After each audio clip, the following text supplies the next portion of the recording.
Assalamualaikum warahmatullahi wabarakatuh. Alhamdulillahi rabbil alamin.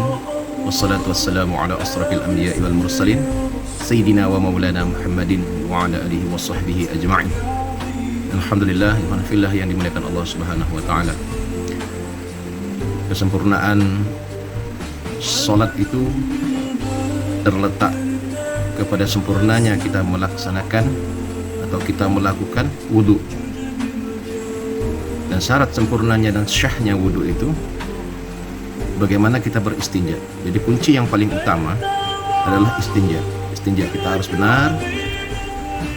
benar-benar bersih sehingga syah wudu kita, maka sah pula sholat yang kita kerjakan.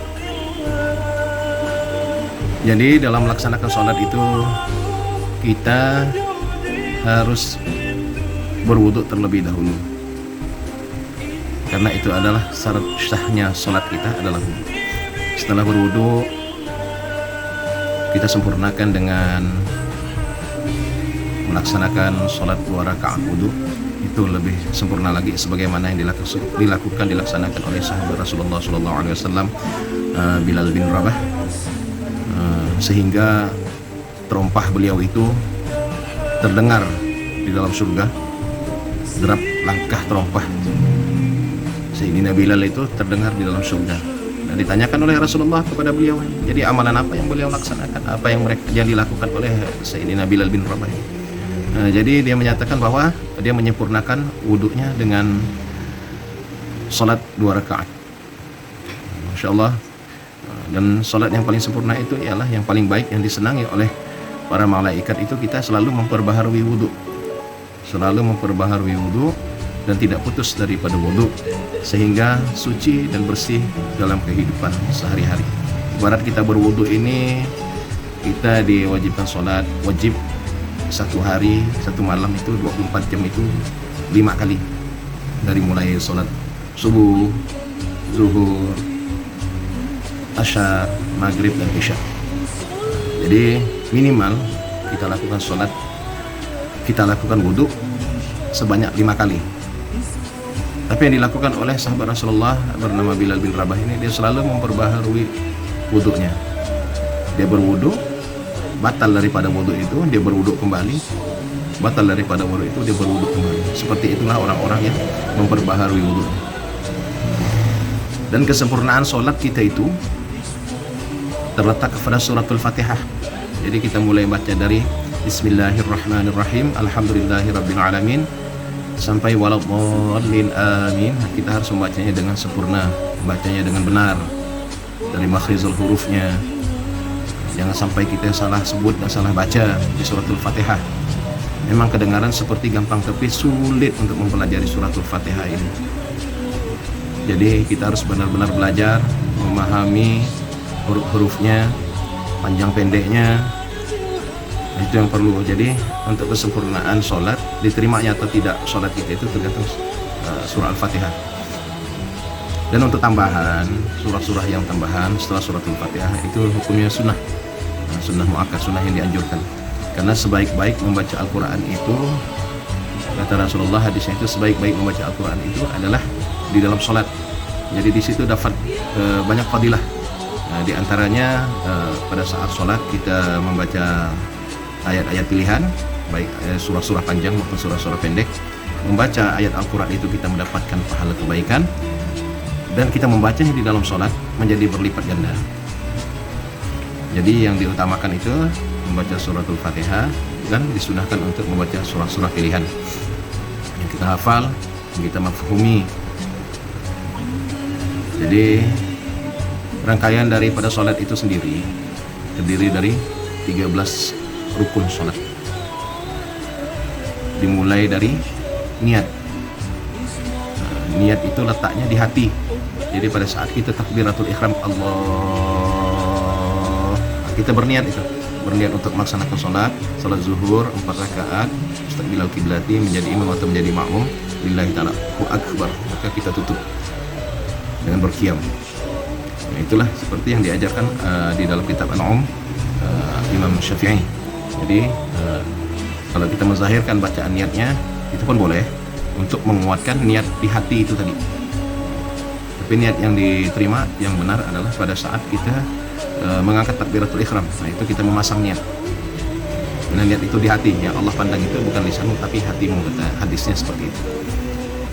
Jadi kita mulai dengan niat takbiratul ihram, dan jangan sampai kita lupakan satu di dalam sholat ini yang sering tertinggal, yaitu tumaninah. Tumaninah ini setiap gerakan-gerakan sholat itu pembatasnya disebut dengan tumaninah, berhenti sejenak. Nah, jadi kita menentukan posisi gerak kita. Nah, dari mulai kita ruku, bangun dari ruku, kita berhenti sejenak. Setelah itu baru kita takbir lagi untuk sujud. Begitu juga seterusnya. Jadi setiap gerakan sholat itu ada pembatasnya disebut dengan tumaninah, berhenti sejenak. Nah, jadi sholat yang afdal, yang sempurna, kita lakukan penghayatan apa yang kita zahirkan dengan mulut kita ini. Nah, begitu juga yang kita fahamkan di dalam hati kita.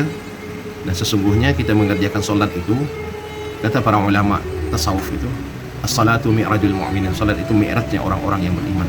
Jadi pada saat sholat itulah kita sedang menghadap Allah Subhanahu wa taala. Kita berkomunikasi kepada Allah Subhanahu wa taala, sehingga benar-benarlah kita mematikan diri kita pada saat sholat itu. Yang kita ingat, yang kita fahami pada saat itu hanya Allah Subhanahu wa taala. Kita sebagai hamba menghadap kepada Rabb kita. Kita berkomunikasi kepada Allah. Makanya disebut mi'rajnya orang-orang mukmin. Kalau mi'rajnya Rasulullah itu sampai ke langit ketujuh, sampai ke Sidratul Muntaha, sampai ke Mustawa. Nah, kalau untuk orang-orang mukmin, mi'rajnya itu pada saat sholat. Dan benarkan sholat kita untuk menghadap kepada kiblat. Nah, kiblat kita arahnya ke Mekah. Jadi saudaraku dimuliakan Allah Subhanahu wa taala, sampailah kepada salam. Kita mengucap salam yang pertama, kita memutar kepala kita di arah kanan itu wajib. Dan untuk kita memutar kepala kita di sebelah kiri itu hukumnya sunnah. Jadi kalau kita pada suatu saat entah merantau di mana, ketemu di masjid, ada orang yang mengucapkan salamnya cuma satu kali menghadap ke kanan, itu sah. Jadi jangan kita persalahkan. Nah, setelah melaksanakan sholat yang kita kerjakan, maka di dalam sholat itu terkadang pikiran kita ke lain. Ada dosa yang kita lakukan di dalam sholat itu. Kita memikirkan hal-hal dunia, mulut kita berkata, membaca ayat-ayat Allah Subhanahu wa taala, tapi pikiran dan hati kita entah kemana. Nah, jadi setelah sholat itu maka dianjurkanlah kita untuk banyak-banyak beristighfar kepada Allah Subhanahu wa taala. Tujuan istighfar setelah salat itu adalah kita memohon ampun kepada Allah Subhanahu wa taala apabila ada dosa yang kita lakukan di dalam salat. Kita mohon ampun kepada Allah Subhanahu wa taala karena Allah lebih mengetahui apa yang ada pada diri kita, baik zahir kita maupun batin kita, apa yang ada di dalam hati kita. Allah Maha mengetahui semuanya. Takutnya pada saat sholat kita ada timbul sifat riya dan segala macam yang lainnya lah, penyakit-penyakit batin itu. Maka kita mohon ampun kepada Allah Subhanahu wa taala. Banyak-banyak kita beristighfar kepada Allah. Itulah fungsinya kita beristighfar. Jadi jangan asal sebut astagfirullah, tapi kita hayati. Kita ingat-ingat, kita kenang-kenang dosa yang kita lakukan sebelumnya. Sehingga apabila kita meneteskan air mata dari istighfar itu karena mengingat dosa yang kita lakukan, itulah air mata yang menghapus segala dosa yang pernah kita lakukan. Selanjutnya kita lakukan zikir-zikir yang lain sebagaimana yang telah dituntun oleh Rasulullah SAW. Jadi perkara solat hanya ini yang dapat saya sampaikan dulu. Semoga bermanfaat untuk diri saya pribadi dan untuk kita semua. Kurang lebihnya saya mohon maaf. Kebenaran itu datangnya daripada Allah Subhanahu wa taala. Kesalahan, kekhilafan adalah milik hamba. Astaghfirullahaladzim. Hamba mohon ampun, mohon maaf kepada Allah Subhanahu wa taala. Kelalaian, kezaliman itu terletak pada hamba. Allah Maha sempurna. Di akhir ini saya tutup dengan wabillahi taufiq wal hidayah. Assalamualaikum warahmatullahi wabarakatuh.